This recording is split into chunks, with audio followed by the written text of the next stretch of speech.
Alright, foodies. We're diving into low-carb cooking, and believe me, it's a total game changer. Let's check out some easy techniques.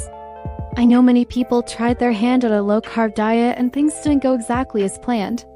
The food was totally bland, like they forgot all the good stuff, you know? But that doesn't mean there aren't any delicious low-carb options out there. You won't believe it, but I found some super cool techniques that'll make your taste buds totally dance. Seriously, it's all about flavor and fun. First up, let's talk about veggie noodles. These bad boys are a low-carb lover's dream come true. I'm going to start by showing you how to make zucchini noodles, or zoodles as the cool kids call them.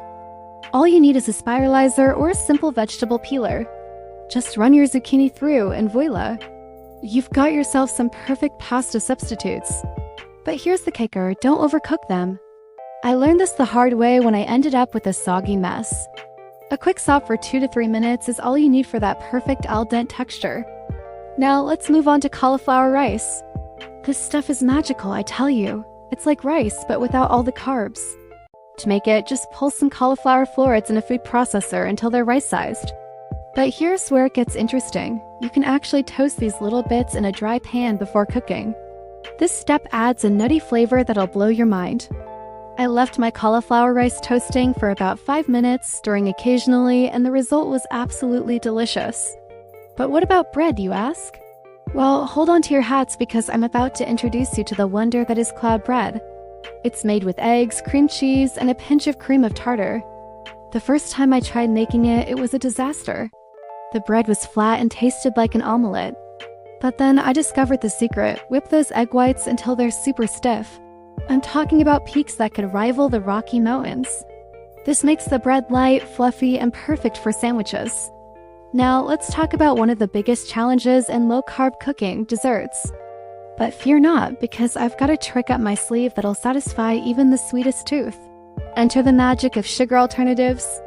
I've experimented with a bunch, from stevia to erythritol, but my absolute favorite is monk fruit sweetener. It's natural, has 0 calories, and doesn't have that weird aftertaste some alternatives have. I used it to make a low-carb cheesecake, and let me tell you, it was to die for. But here's where things get really interesting. I discovered that you can use avocado as a base for chocolate mousse. I know it sounds crazy, but trust me on this one. Blend ripe avocado with cocoa powder, your chosen sugar alternative, and a splash of heavy cream. The result? A rich, creamy chocolate mousse that's low in carbs but high in healthy fats. It's so good, you won't believe it's actually good for you. Now let's talk about the holy grail of low-carb cooking: crispy chicken without the breading.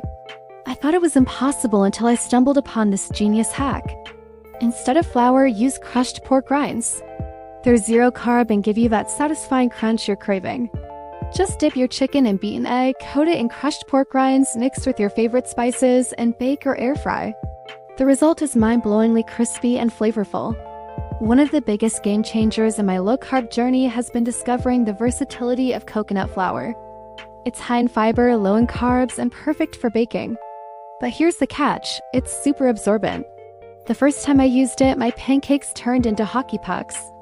I've since learned that you need way less coconut flour than regular flour, and it's best to let the batter sit for a few minutes to absorb the liquid before cooking. Lastly, let's talk about thickening sauces without cornstarch or flour. My secret weapon? xanthan gum. A little goes a long way. I am talking ¼ teaspoon for a whole pot of soup. It thickens sauces beautifully without adding any carbs. Just be careful not to add too much, or you'll end up with a slimy texture. Trust me, I learned that lesson the hard way. So there you have it, folks, my top tips and tricks for mastering low-carb cooking.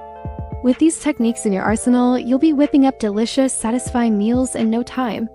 Remember, low-carb doesn't mean low flavor. It's all about getting creative and thinking outside the box. I hope you enjoyed this video and found it helpful. Got any super cool low-carb cooking tips? I'd love to hear them, so drop your favorites in the comments.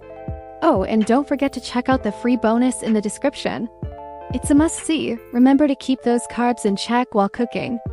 Don't forget to hit that subscribe button for all my fun tricks and tasty recipes to spice up your life. Can't wait to see you in our low-crime food community.